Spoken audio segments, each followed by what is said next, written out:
What is up, everybody? This is Danny Rocksteady. Thanks for checking out another episode. Today I'm headed out to Lytle Creek to shoot some content for a giveaway I've got coming up on my Instagram page. So if you're not following me on Instagram at BlueYoda4, make sure you check it out.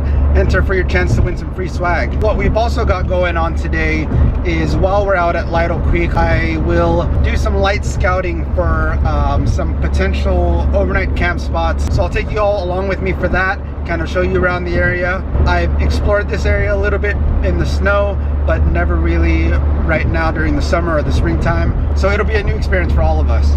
On the way over there, I decided to give my friends over at DirtComplex a call and check in with them. So we'll be stopping in Upland on the way over to Lytle Creek to hang out with the guys at DirtCom and kind of check in, see what they're up to, and then from there we'll head off to Lytle Creek. So I'm about 10 minutes from the guys at DirtCom now, and so once we get there I'll check back in with you guys and show you around and see what they've got going on. See you in a bit.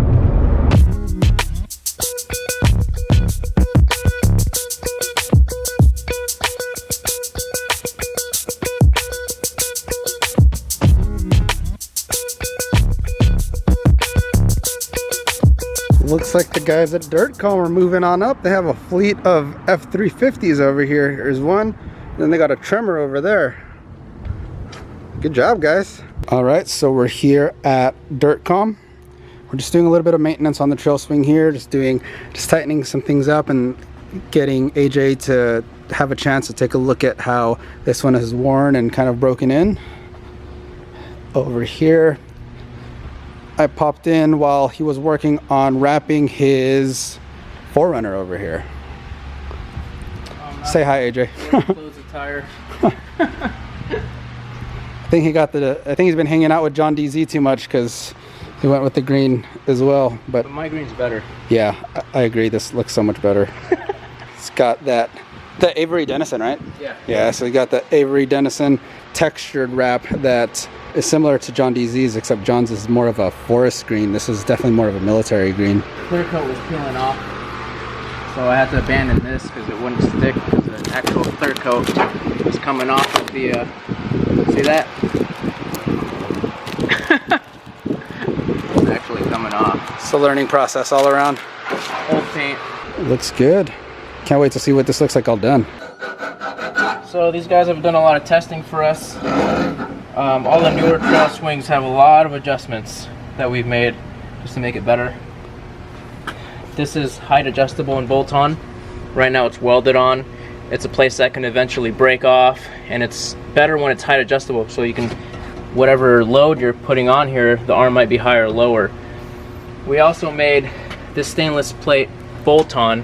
This is welded on right now, but because this is the lowest part on the outside, more likely to get scraped, and it's just nice if you can replace it over time as it wears out. Higher durometer, harder rubber bushings to help resist higher loads. We also did larger hole here. We just made the tolerance too tight on this, and so I'm just adjusting his to make it fit a little better. This plate has a little bit more design in it. It's got like notches cut out into it. We put an American flag. That's one of those things I'm definitely excited to see. Right here, we laser cut it in. Our license plate bracket is a lot better too. These have like little tabs that mount to it. We have through bushings now that go through all the way, and that will help you actually mount accessories too to the back of this, because it's gonna be strong bushings that go all the way through. We started robotic welding all of the hitch assemblies just for quality, consistency, and strength. It's just a lot better that way. You know, you can have a welder that has a bad day, and then you get trail swing, and now we got to send it back for. Maybe I should get into that. Rest assured, you're gonna get a good one. No, because we check them, and then we got to waste time bringing them back to the assembly line because they're not up to our standards. So it's just more consistent that way. We're designing everything to be replaceable. So this and the latch, the handle. What do you think of the way I mounted the camera? That was one of those things I was excited about, with these holes on this arm right here, to be able to mount stuff to. Yeah, and that's what's nice is you know, you can. I've seen some people put their camera down here, but I think that's better if your tire isn't covering it.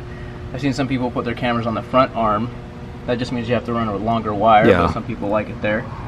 Another small detail, so you see here, you can see it from the back. This is just a flange, and it's mounted to this tab that's welded. We got rid of the tab. There's a hole that goes through with the bushing. And this flange is a U flange, like a reverse flange, so it mounts flush. A lot more adjustability. It's just a lot cleaner install, cleaner look. The last time we were here, you still had just piles of, it was the first batch of units going out. Yeah. So. Yeah, that's the full-size one right there, actually. So that's one of the prototypes we've been testing. You can see this is tack welded, the license plate, but this is the reverse flange I was actually telling you about. So a lot of adjustability. There's going to be, you know, bolts that just mount it. This. Oh, that looks great. Yeah, we added that for the full-size one. We don't have it for the standard. We want to differentiate it somehow. Yeah. And there's more real estate and space on this. Yeah. So you can see here, look, see these bolts? This stainless steel hinge plate is bolt-on and adjustable, or replaceable, I mean. This prototype, we use the same handle as a standard trail swing, but we're gonna use a bigger handle, a more robust handle that handles, I think it's 2,000 pounds. Nice. So a lot stronger. See these designs here? That's going to be implemented into the standard trail swing. Just, you know, little touches, but little design features that are added. Huge shout out to AJ over at DirtCom. It's always nice to be able to hang out over at their shop. We just did a little bit of refinement to my version 1 trail swing. All of the stuff that we refined today, the new version 2 won't need any of that. It's already part of it being version 2. DirtCom's also looking at a TRD Rav4 as their shop car. So we were talking about potential designs for a front bumper. So stay tuned for that from those guys. So now we are headed off to Lytle Creek, which isn't too much further away from their spot, probably about another 20 miles. So I'm going to stop off and get some supplies like Gatorades and things like that, because it's super hot out right now, and that way I don't die of dehydration at Lytle Creek. And then we'll head out over there, take some quick shots, and then do some light scouting of the areas, and then head home. Thanks for sticking around so far. Hopefully this next part of the video is nice and exciting. Not too exciting to where there's drama of me having to self-recover or anything. So let's knock on wood, and hopefully that everything goes according to plan, and I will check in with you guys over at the trailhead.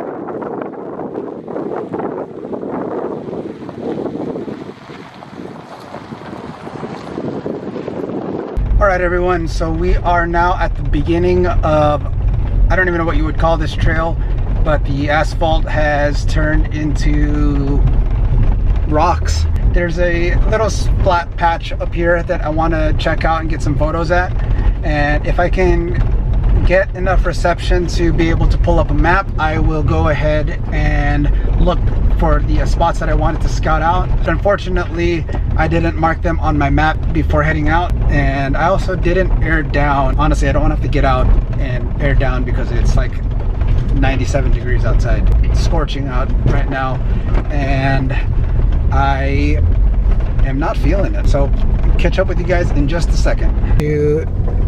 Look at this terrain. This is why you don't want to do what I did and just send it. You definitely want to take the time to air down because of all these rocks, especially if you are some of those few that are still trying to hit the trails with the factory tires, which are not as durable as these all-terrains that I'm running. You don't want to risk any of these rocks coming up and puncturing your tire and rendering your rig incapacitated for the moment. The last time I was in this area, this entire flat area was covered in snow, which was pretty awesome. And it's definitely a much different type of terrain when you're here during the warmer months, but it's still very beautiful up here. This is still part of the San Bernardino National Forest, and a great area to take some great photos. And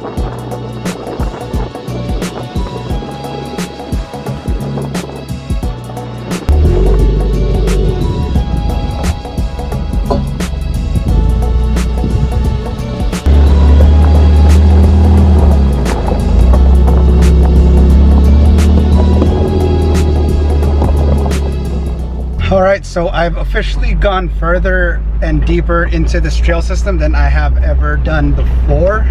I don't know how much deeper I'll go into it because I'm out here by myself, and you really shouldn't explore these trails, especially with the heat, the kind of heat that we've been experiencing on your own. You definitely want to at least have another person with you. It's definitely a do as I say, not as I do. The way I'm doing it, I would not recommend, but for the sake of exploration and adventure, we're going to go a little bit just a little bit deeper and just kind of see what we can find out here. Gates open, so that's a good sign. So let's just go a little bit further.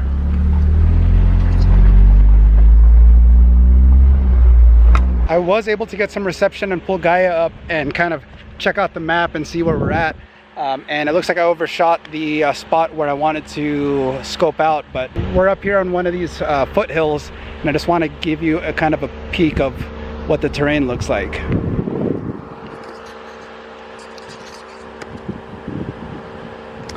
So we made it all the way up this road up here. We're going to go back down because I think there was a turnoff down there that I missed, which is actually the turnoff that I wanted to take.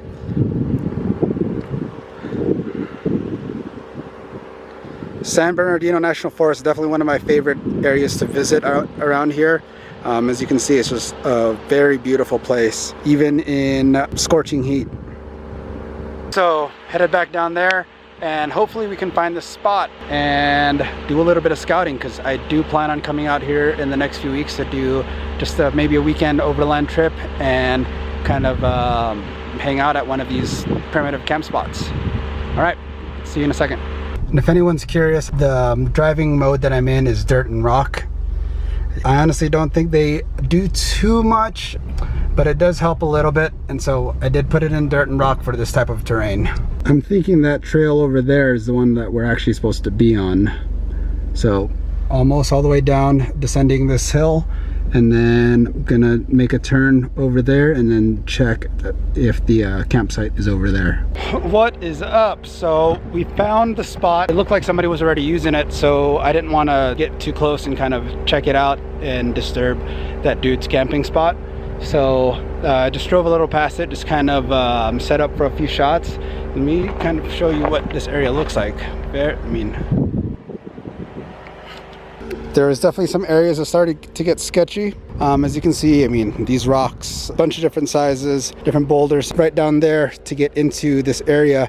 It was kind of a step. I don't know if rain had washed it away or whatever, and so it turned into an obstacle that I had to kind of send the Rav4 up and over. But I was able to make it through. I think I kissed the bottom of the body sliders on the passenger side, but nothing too serious. As you can see, this thing is holding up well, even with the tires being fully inflated. I didn't really have any issues, although I know I am burning through the tread a lot faster by going out here fully inflated. The weather up here is definitely a lot nicer. As you can see, with the trees, we're in higher elevation than when we started. I'm definitely out here a lot later than I thought I was going to be, so should be heading home since nobody really knows I'm out here. All right, I'll see you guys back in town.